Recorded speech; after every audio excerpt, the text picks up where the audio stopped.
चला मित्रांनो, आज आपण खाणार आहोत चकल्या आईच्या हातच्या. तर त्यासाठी आता आईने काय काय रेसिपी करून ठेवली ते आपण पाहूया. बाळांनो, हे चकलीचं पीठ मी तयार केलं. याचे सगळेले सफेद तीळ, मीठ, हळद आणि चकली मसाला आणि पीठ तयार केलेले आहे. त्याची चकली बनवते. शेअर करा, लाईक करा.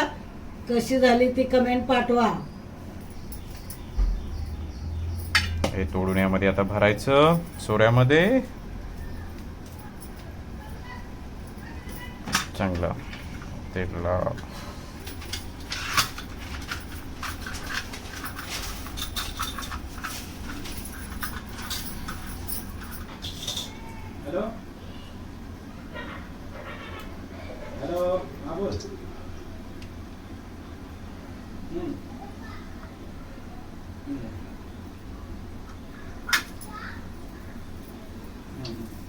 हे झाली चकली पाडून. बाळांनो, चकली पाडून झाली. आता हे मी तळते, गरम गरम तुम्हाला देते.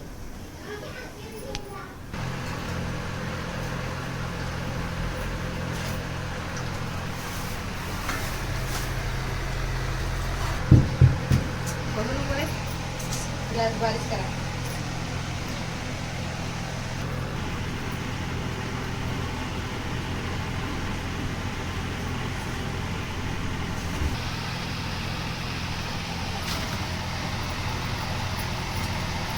या आपल्या चकल्या तळून छानपैकी झाल्या मस्त आहेत. कलर आलेला आहे.